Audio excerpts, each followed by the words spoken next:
Aku tidak pernah menerimamu sebagai muridku. Siapa kau? Salam untukmu, Guru.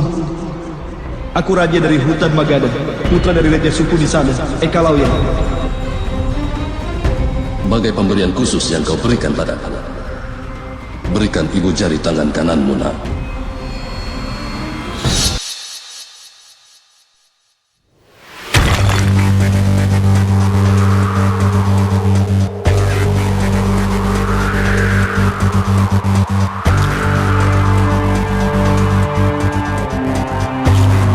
Kisah Ekalauya tidak selesai di hutan.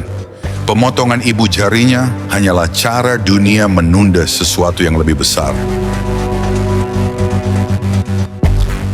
Bertahun-tahun kemudian dekat kerajaan Mathura, ia berdiri sebagai pria dewasa, membawa nama yang seharusnya telah dilupakan, dan membawa luka yang tak pernah sembuh. Ia hadir sebagai sisa dari ketidakadilan yang gagal dihapus waktu. Di tempat itulah akhir hidupnya ditentukan ketika Krishna memilih turun tangan dan menghentikannya melalui satu keputusan yang begitu gelap. Tidak terjadi perang, tidak ada kehormatan, yang ada hanyalah kehendak kuasa yang bekerja tanpa perlu penjelasan. Sejak saat itu, yang tersisa bukan kisah kepahlawanan, melainkan satu pertanyaan yang tak pernah diberi jawaban. Mengapa seseorang yang telah kehilangan segalanya masih harus disingkirkan oleh tangan yang disebut sebagai seorang awatara?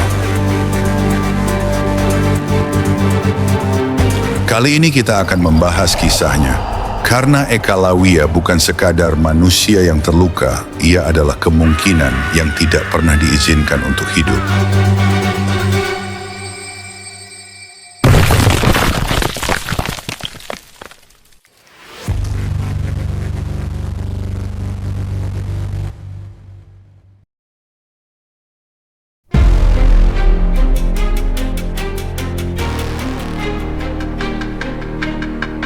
Drona tidak meminta ibu jari itu karena cemburu. Ia memintanya karena telah mengetahui sejak awal Ekalauya bukan sekadar anak hutan suku Nisada yang kebetulan jenius memanah. Ada sesuatu dalam darahnya yang tidak bisa disamarkan oleh penampilan sederhananya. Ekalauya adalah putra Dewa Srawa, saudara Wasudewa, dan itu berarti Ekalauya adalah sepupu pertama Krishna. Darah Yadu mengalir di tubuhnya. Darah yang sama yang melahirkan para raja, para penakluk, dan keseimbangan dunia itu sendiri. Namun takdir memilih jalan lain. Anak ini tidak tumbuh di istana Dwaraka. Ia tidak dibesarkan di bawah perlindungan keluarga Yadawa. Ia hilang atau sengaja disingkirkan, lalu ditemukan dan diasuh oleh Hiranyadanus, raja kaum Nisada. Di sanalah Ekalauya tumbuh, bukan sebagai pangeran, melainkan sebagai kekuatan liar yang belajar bertahan tanpa restu siapapun. Ekalauya terus berjuang, memanah bukanlah jalan menuju kehormatan. Bagi Ekalauya, busur adalah alat bertahan hidup. Anak panah adalah cara agar esok hari masih ada makanan. Ia memiliki darah Yadu, namun berdiri di luar lingkaran mereka. Ia memegang kemampuan luar biasa, namun tidak terikat pada sumpah kekuasaan manapun. Namun yang paling berbahaya dari semuanya, ia justru tumbuh di antara mereka yang kelak dianggap musuh.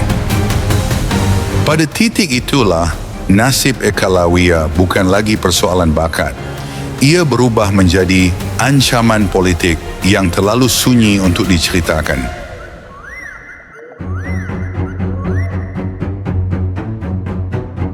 Itulah sebabnya Drona bertindak, bukan untuk menjatuhkan seorang anak, melainkan untuk menunda lahirnya sesuatu yang bisa mengguncang seluruh tatanan. Drona bukan sekadar seorang acarya, ia adalah panglima militer Hastinapura. Orang yang ditugaskan bukan hanya untuk mendidik para pangeran, melainkan juga menjaga negara. Bagaimanapun, Drona tidak akan mungkin bisa mengkhianati perintah dari petinggi Hastinapura. Awalnya, meski menguasai banyak pengetahuan, hidup Drona sangat jauh dari kata sejahtera. Hatinya telah lelah melihat putra sematawayangnya terus diolok-olok karena kemiskinannya. Dan nasib itu berubah ketika Drona memasuki lingkaran kehidupan kerajaan Hastinapura.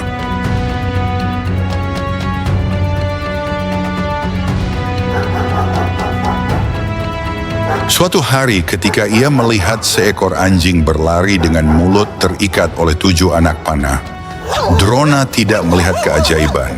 Ia melihat ilmu Shabda Bedi yang berada di tangan yang salah. Teknik itu bukan sekadar keterampilan, ia adalah seni membunuh tanpa suara, kemampuan menundukkan musuh bahkan sebelum mereka sadar sedang diserang. Bagi seorang panglima, itu adalah ancaman negara. Drona tahu dari mana anak itu berasal. Ia tahu kepada siapa kaum Nisada bersekutu. Dan ia pun tahu kemana arah kekuatan itu akan mengalir jika dibiarkan tumbuh tanpa kendali. Kaum Nisada berada di bawah bayang-bayang Kekaisaran Magadha, wilayah yang dipimpin oleh Jarasandha.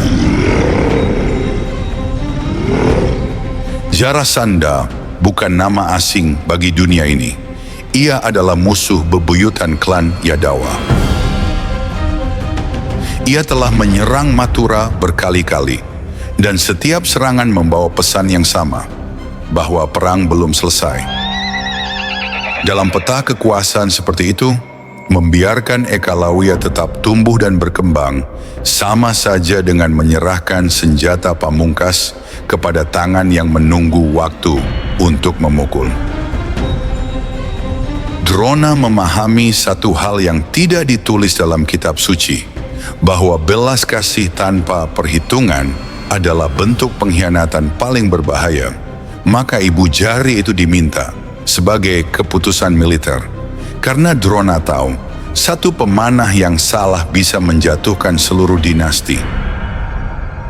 Dan Drona yang bekerja di bawah Panji Astina tidak dibayar untuk bersikap naif.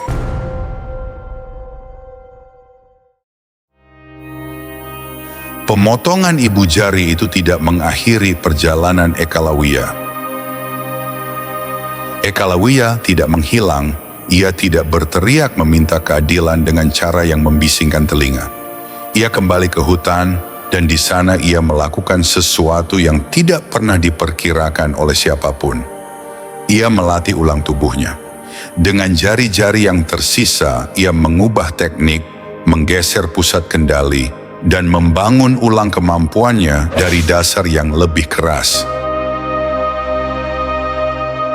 Ketika waktu terus berjalan, dan nama Ekalawiya mulai terdengar lagi, bukan sebagai murid yang terbuang, melainkan sebagai komandan. Di bawah Panji Magadha, ia naik menjadi jenderal utama Jarasandha. Setiap serangan ke Mathura selalu membawa pola yang sama, cepat, presisi, dan sunyi. Orang-orang Yadawa mulai mengenali satu hal, bahwa serangan-serangan itu tidak dipimpin oleh raja gila, melainkan oleh tangan dingin yang tahu persis kemana harus memukul.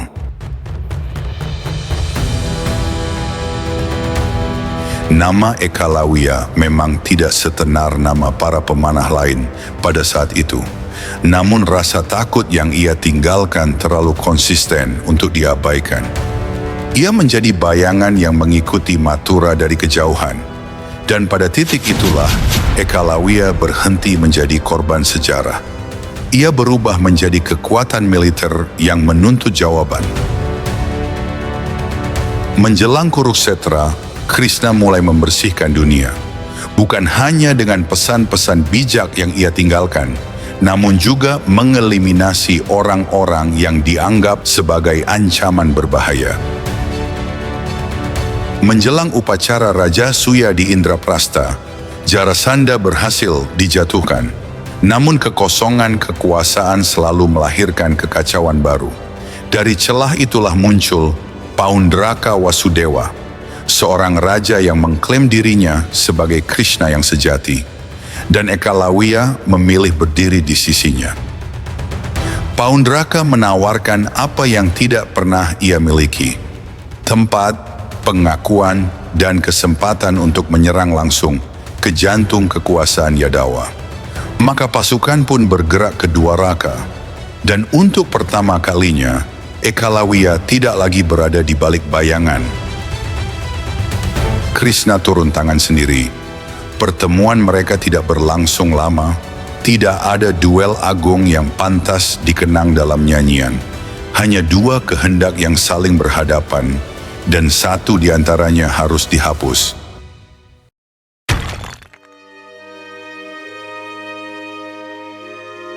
Di sanalah Ekalawiya mati sebagai salah satu tokoh yang tidak boleh ikut ke medan Kuruksetra. Ekalawiya tidak kekurangan kebajikan.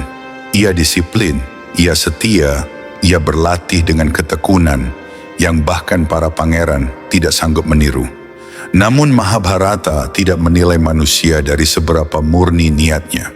Ia menilai dari kepada siapa kesetiaan itu diserahkan. Ekalawiya meletakkan seluruh kemampuannya di kaki para penguasa yang memerintah dengan ketakutan. Dan pada saat itu kebajikan berhenti menjadi cahaya.